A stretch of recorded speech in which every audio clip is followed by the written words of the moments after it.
Good afternoon, my YouTube viewers. Crystal here. I'm just here this afternoon because I wanted to present to you my solution for the Analytics VidHire Black Friday sale using XGB. I know you can't see it because my screen recorder only allows me to record one tab, but as I go onto the Analytics VidHire website, I used the XGB solution, and it was just a standard XGB solution, and I got 2994 on the Analytics VidHire website, and the highest or the lowest score was 2375. So my score was very close to one of the lowest scores, which is good, even though I know you can't see it because I can only record one tab of the screen. So with this Analytics VidHire Black Friday sale competition question, I'll read you the problem statement. It says a retail company, ABC Private Limited, wants to understand the customer purchase behavior, specifically purchase amount, against various products of different categories. They have shared purchase summary of various customers for selected high volume products from last month. The data set also contains customer demographics, age, gender, marital status, city type, stay in current city, product details, product ID and product category, and total purchase amount from last month. Now they want to build a model to predict the purchase amount of customer against various products, which will help them to create personalized offer for customers against different products. It is a regression challenge where we need to predict the purchase amount of a customer against various products. We have been provided with various information about customer demographics, age, gender, marital status, city type, stay in current city, and product details, product ID, and product category. The evaluation metric for this challenge is root mean square error, which is RMSE. And as I said at the beginning of this video, my score was 2994 when the highest or the lowest score was 2375. So it wasn't that bad. I don't know if it's in the 90% accuracy range or not, because that's what we need to strive for, 90% accuracy. And so far I haven't got 90% accuracy, but I'll need to strive for that. So the first thing that I did was I imported my files, and these were the files, some of the files that I needed. The second thing that I did was, because I was going to use the label encoder, I set up my variable for the label encoder, LE equals label encoder, because that was one function that I was going to be using. I loaded my training data set, and that is loaded in my Google Drive, in my Gmail Drive. And I don't like keeping things in my Gmail Drive, but it was too large for me to put on GitHub. So we looked at the train info. We had some floats, we had some integers, and we had some objects. So what we need to do is we need to convert all of those to integers, except for the user ID and the product ID, because the user ID and the product ID are going to be variables that we submit with our submission.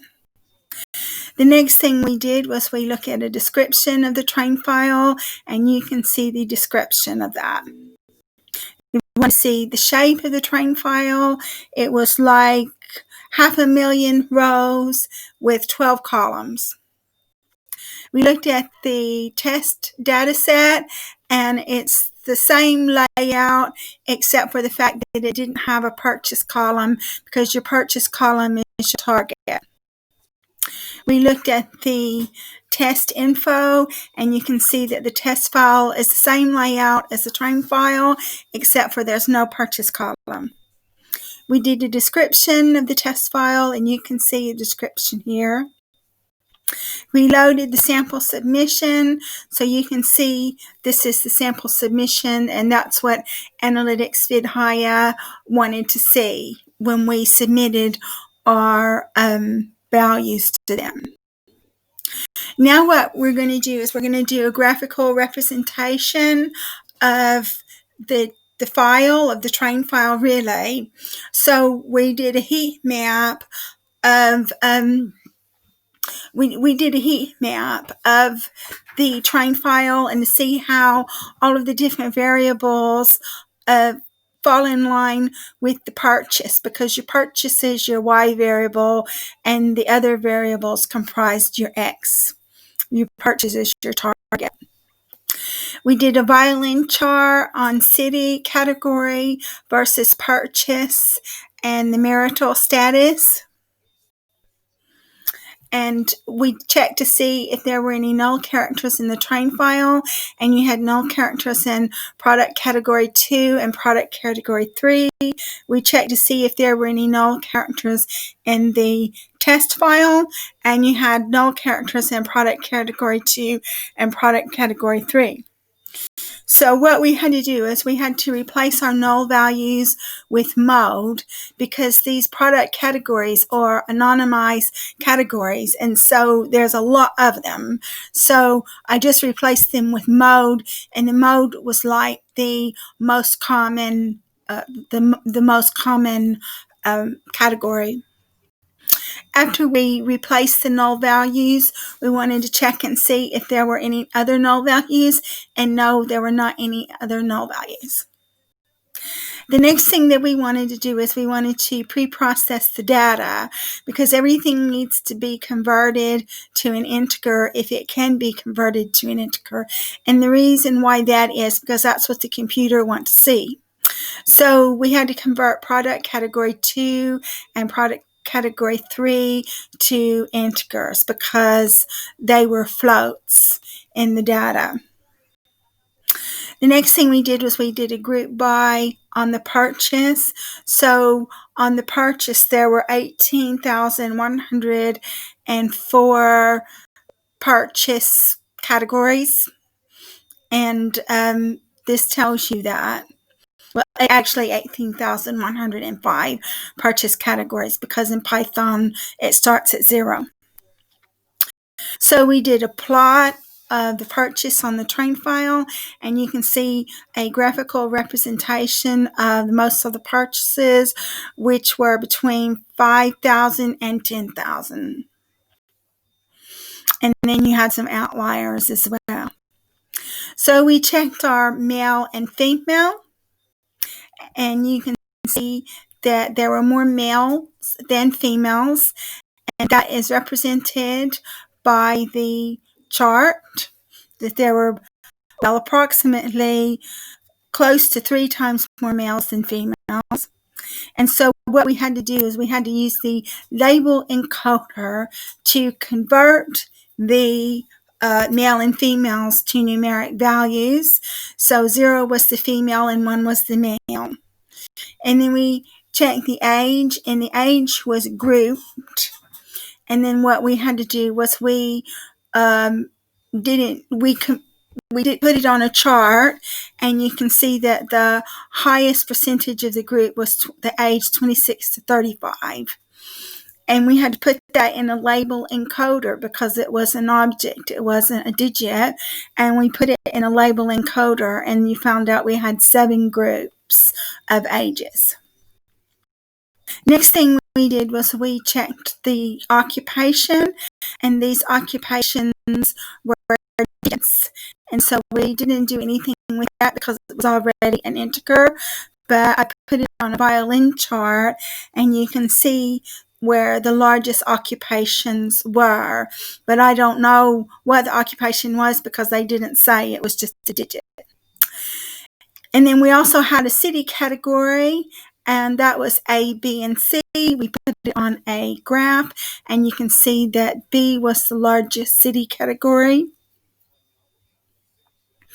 We put that on a label encoder to convert A, B, and C to 0, 1, and 2 because that's what the computer wants to see.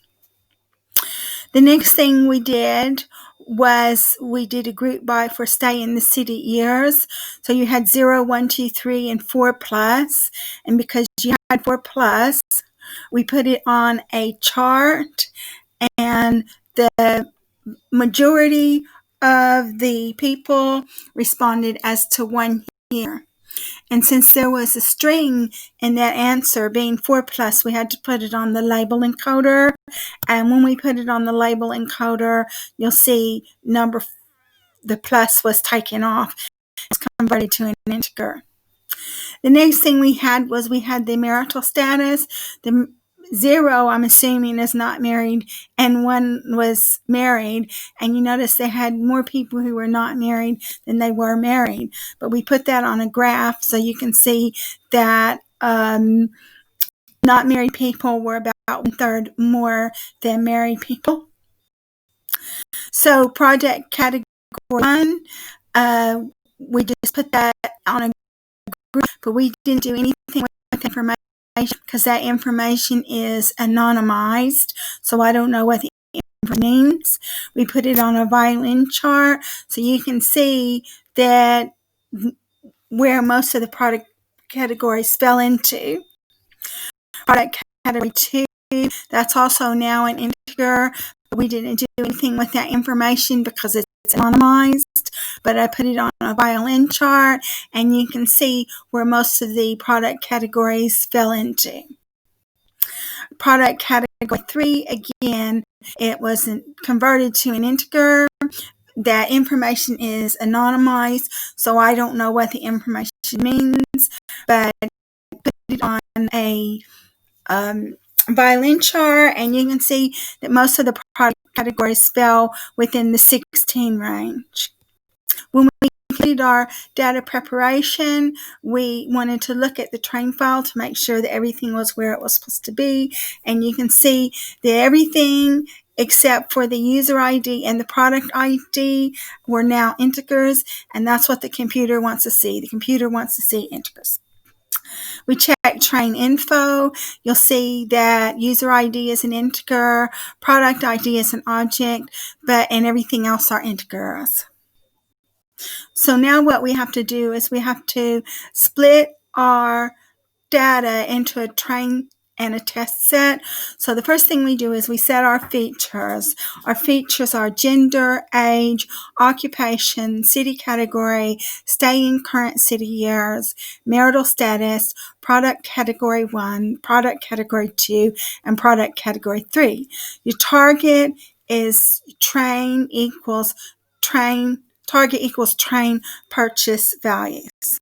So we set up our X, Y, and X test values. So Y is your target, X is train features values, X test is test features values. Now what we do is we break our training setup into X train, X val, Y train, Y val using the train test split. So you've got X and Y, a test size of 10%, random state 1. Now what we want to do is we want to see the shape of X train, X val, Y train, Y val to make sure that there's not anything wrong with the data, and we can go on to our mode selection. So in this instance, what we did was we decided to use the XGB Regressor. So regressor equals XGB Regressor, N equals 100, reg lambda equals 1, gamma equals 0, max depth equals 3. And then regressor is fit into X train and Y train. After we've done that, after we fit what we do is we make our predictions. So ypred equals regressor.predict at xval. Mean squared error is 88.31570. And then what we do is we put our yval and ypred onto a data frame, and we compare our actual values against the predicted values. And now what we do is we predict on X test. So X test equals regressor dot predict X test or Y test. And Y test equals Y test flattened because we need to flatten it. So now what we've done is we submitted our values to Analytics VidHire. So final result equals PD data frame, user ID is test user ID, product ID is test product ID, and purchase is Y test. Final result is sent to a submission.csv file, index equals false, and then I printed a little message saying your submission was successfully saved, exclamation mark. And then we upload our submission. Submission equals PD, read CSV, submission CSV, and submission. And then what you do is after you've run it, then you click onto here, which it's not there, but you would click onto there, and then when you ran it, your submission file would show up, and you could load your submission file into your download file.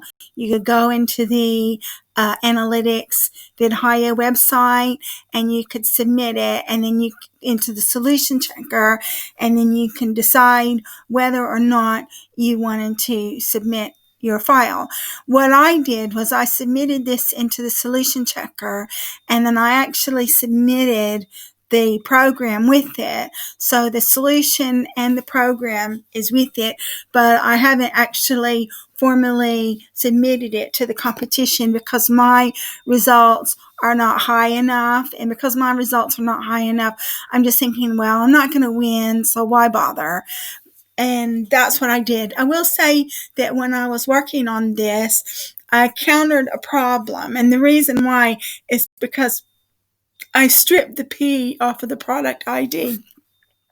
And when I stripped the P off of the product ID, Analytics VidHire Solution Checker wouldn't accept it. So one thing that you need to be very careful of is to make sure that you don't strip letters from the product ID, because I stripped the letter off the product ID and I was intending to use the product ID as part of my answer, and I wanted it to be an integer, but Analytics VidHire would not accept that, so I had to keep the product ID in there. Now, I suppose what I could do is I could actually strip the product ID and then reconnect it at a later time and see if that improves my solution. Now, I could do that. That's a good idea. I might try that, and I'll let you know if it worked, if it increased my accuracy. So that concludes this presentation. If you like my video, please like, subscribe, and share. If you like the work I do and you want to leave a donation, then I've left my email address to my PayPal account in the description because I don't have enough subscribers, and the only way I can make any money off my work is to ask for donations, which will be very greatly received because I need to save my money to get a more powerful computer and also dental work on a personal level. And thank you so much for watching this video, and I look forward to making the next one for you.